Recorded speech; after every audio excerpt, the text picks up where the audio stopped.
Brianna, what were you seeing out there defensively? It looked like they were kind of catching their rebounds and running out quickly. What were you seeing in transition defense-wise, getting back there and clogging the lane? I feel like in the second half, we definitely didn't get back fast enough on defense. They had too many easy buckets. I mean, we tried, and if we did clog the lane, they have shooters leaking out, which we should have found early. We just didn't do a good job of that.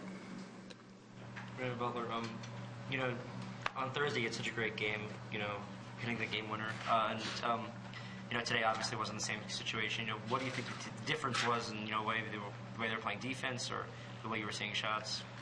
Maryland's a great ACC basketball team, and I was able to get my shots up. I just wasn't able to make them today. It was off. And you're going to the basket a lot more in the first half, especially. Was that because you weren't getting the same looks? They're definitely playing more aggressive and more outside the three-point line, so it created more of an opportunity to drive, but just wasn't able to connect today. Brittany, Coach, you talked about how your team seems a little tired. How do you feel about that? Do you feel like your schedule just got really tough lately and you guys are getting a little tired out? I wouldn't say we're getting tired out, but it obviously playing in the ACC, it takes a toll on your body, but we are a team that we have to know, we have to fight through these tough games, and we viewed our schedule before we even started, and we realized that down the stretch we were going to come into some tough road games and come back home and play tough teams.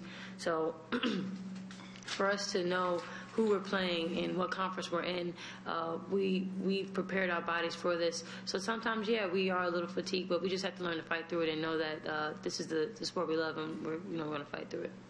Brittany, another big second half for you. You had 15 of 22 in the second half. What were you seeing out there? Well, usually it's always the first half where I try to survey the floor and figure out in those 20 minutes what I can and can't do and how I can maneuver throughout the defense and see how they're playing me. So after I realized that, I found out that they weren't really getting back in transition, so that was leading me to the basket and getting passes from Brianna Butler and Fondren and them giving up the ball and easy layups to get back in the game and transition. So I knew that was going to be a big part of the game.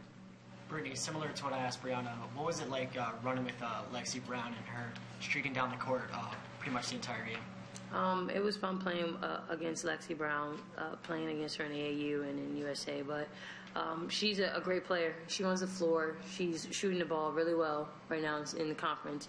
And, it was nice to have somebody else to run against and play against. She's a great player, so to play against other players is really good. Brianna, given that your minutes have increased a lot, even though this was a rough loss, is this a huge confidence boost for you getting to go up against arguably one of the best interior teams in the country? And Coach Q seemed to think you guys did a nice job defensively on the inside. Yes, it definitely is a confidence boost.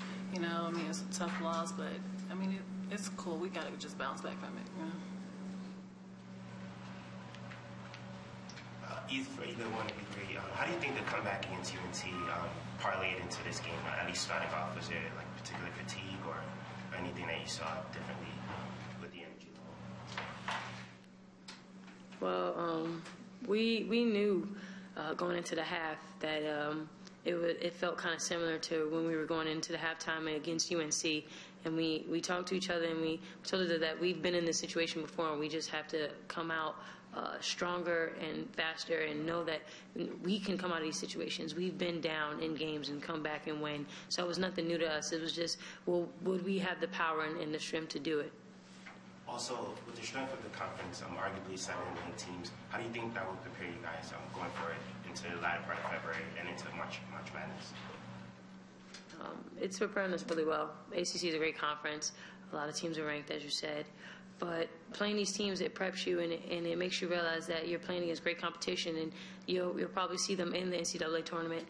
So you won't be blindsided by the competition, and you know there's greater competition out there. But to play against some of the best teams in the ACC really does prepare you. Anything else? All right, thanks. Thank you.